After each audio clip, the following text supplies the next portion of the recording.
Это видео, как архивный документ, создается для истории и дополнения к выпущенному ранее видеоматериалу «Кто обстреливал мирное население и кладбища? Российские герои, герои в кавычках, авиация России». Теперь более подробно и по адресу. Покажем и назовем имена этих преступников. Люди, которые испытали на себе все ужасы войны, артобстрелы, зачистки населенных пунктов, авиационные удары по населенным пунктам, поймут лучше всех вот такой вот вопрос. Вам было интересно взглянуть на того, кто убивал мирных жителей? Того российского летчика, например, который искал и находил скопление людей и сбрасывал на них смертельный груз – бомбы и ракеты. В этом видео я расскажу о военных преступниках, которые виновны в гибели мирных жителей Чеченской Республики Ичкерия. К примеру, летчика, который наносил удары по кладбищу в Урус-Мартане, съемки которой я показывал ранее, который наносил удары по жилым массивам этого города и других населенных пунктов, и который виновен в гибели мирных жителей. Напомню, что российская авиация наносила массовые удары по чеченским населенным пунктам. Удары наносились по всему, что передвигалось, по городам и селам, больницам, школам, родильным домам. В основном гибли мирные жители, люди всех национальностей, которые были гражданами Чеченской Республики Ичкерия. Авиаудары наносились также по траурным мероприятиям, даже по кладбищам. Люди боялись хоронить своих близких в дневное время. Вот до чего был доведен народ. Летчики старались наносить удары по скоплениям людей, как это было в городе Шали, например. Когда российские летчики сбросили кассетные бомбы, как называют их чаще шариковые бомбы. И эти бомбы были сброшены на авторынок, на базар и больницу в центре города Шали. Было убито около 200 человек. Мы обязательно расскажем об этом страшном дне еще раз. Мы всегда официально заявляли, что мы против каких-либо терактов. Мы их не поддерживали и не поддерживаем. Без разницы, где они совершаются. Были даже официальные заявления, предложения президента Чеченской Республики Ичкерия Аслана Масхадова о готовности чеченской стороны помочь независимому расследованию любых действий и актов, где Россия обвиняет в этом чеченскую сторону. Было даже объявлено, что чеченская сторона готова выдать виновников, если это будет доказано судом, и, соответственно, если Россия будет готова выдать преступников, которые убивали чеченский народ, земли и воздуха. Предложил российской стороне. Предложил. Давайте. Совместное расследование. Если будут неопровержимые доказательства причастности хоть одного чеченца к этим террористическим актам, я готов представить любого гражданина Чечни на любой независимый судебный процесс. Пожалуйста. Тот же я провел съезд чеченского народа. Резолюция съезда была очень жесткая. Осудить войну, осудить терроризм, осудить бандитизм, разоружить незаконное вооруженное формирование, объединить усилия по борьбе с преступностью. Все было. Но никому эта резолюция не нужна была. Не в оправдании каких-либо действий, но ради справедливости нужно говорить как есть. Какая разница между бомбой, которая была подорвана на земле или сброшена с воздуха? Мы потеряли около 300 тысяч своих граждан в навязанной Россией войне. Они были убиты российской армией. Так вот, дорогое наше мировое сообщество, вспомните и говорите об этом в первую очередь. Не Россия, а чеченские граждане стали жертвами российско-чеченской войны. Война – это трагедия, война – это зло, и это зло обрушилось на чеченскую землю. с российскими шевронами на руках. Авиация, она должна наносить удары по военным объектам, а также прикрывать наземные подразделения. Во время боевых столкновений, к примеру, в Грозном, российские сухопутные войска вызывали на подмогу свою авиацию, о которой мы сейчас говорим.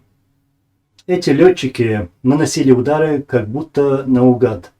Много бомб и ракет попадало на российские войска, и в результате этих ударов было убито сотни и тысячи российских военных, солдат и офицеров. Представьте такую картину. Квартал города Грозного, он вперемешку российских оккупационных войск и чеченских воинов. Идут уличные бои. Прилетают российские самолеты и сбрасывают тяжелые бомбы. Потери были с обеих сторон. Российское командование и средства массовой информации России скрывало и скрывает факты убийства своих военных во время таких обстрелов, то есть когда они сами себя убивали. Эти жертвы были зачислены в списки без вести пропавших. И хочу напомнить, что жители нашей республики, горных селений, не раз были свидетелями и видели, как прилетали российские вертолеты и что-то сбрасывали в ущелье. Может, там надо искать этих без вести пропавших. Но что самое важное, так это то, что город не смогли покинуть все мирные жители. Им было просто некуда уезжать, и им не давали покинуть город, так как авиация обстреливала колонны беженцев. Это не только чеченцы, но ингуши, дагестанцы, азербайджанцы, русские, евреи, армяне, украинцы, то есть граждане Чеченской Республики Ичкерия. От российских авиационных бомб, ракет и обстрелов погибали все. Теперь мы его покажем. Это российский летчик, который летал над Ичкерией по приказу президента России Бориса Ельцина, а затем Владимира Путина, по приказу главкома ВВС России Петра Дейнекина, затем главкома ВВС России Анатолия Корнукова и других. И непосредственно своего командира штурмового авиационного полка ШАП-461, полковника Виктора Маркелова. Вот цепочка тех, кто виновен в гибели мирных жителей Чеченской Республики Ичкерия. Кто отдавал эти приказы? Самолет этого летчика, как его напарники, взлетает и садится на разных аэродромах в Моздоке, а также в Буденновске. Это в основном. После завершения этих авиаударов и для загрузки самолета очередным смертельным грузом. В основном Ичкерию бомбил Краснодарский штурмовой авиационный полк ШАП-461. Как они его называют, краснодарские псы. На этих самолетах была изображена голова собаки красного цвета. После активных боевых действий в Ичкерии летчики затем были откомандированы на аэродром в Душанбе для несения, говоря их формулировкой, боевого дежурства в составе миротворческих сил в Таджикистане. Такие вот миротворцы. В 2009 году 461-й штурмовой авиационный полк был расформирован с передачей техники личного состава в подчинение 960-му штурмовому авиационному полку в Приморско-Ахтарске. Кстати, часть самолетов, бомбивших Ичкерию, стоят сегодня на аэродроме в Буденновске. С 2015 года часть летного состава этого полка была привлечена в войне в Сирии, куда они пришли якобы бороться с террористами. Но мы все видели видеокадры, как российские самолеты наносили бомбовые удары по мирным жителям. Это их боевой опыт и методы ведения войны. Эти российские летчики виновны в гибели мирных жителей Ичкерии.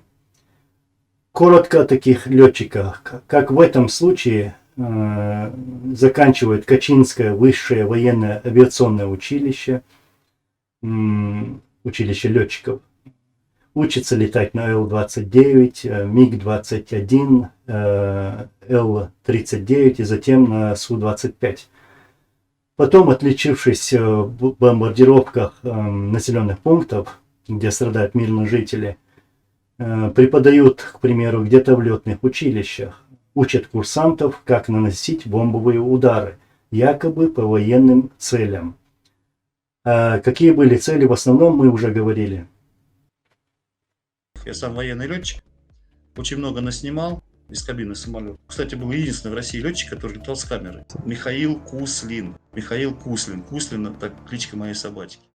Почувствовав свою безнаказанность, когда чеченская сторона не имела в наличии средств противовоздушной обороны и тем более своей авиации, российские летчики, а также сухопутные войска и другие образования, как ФСБ, ГРУ, ОМОН, МВД, убивали граждан Чеченской Республики Ичкерия.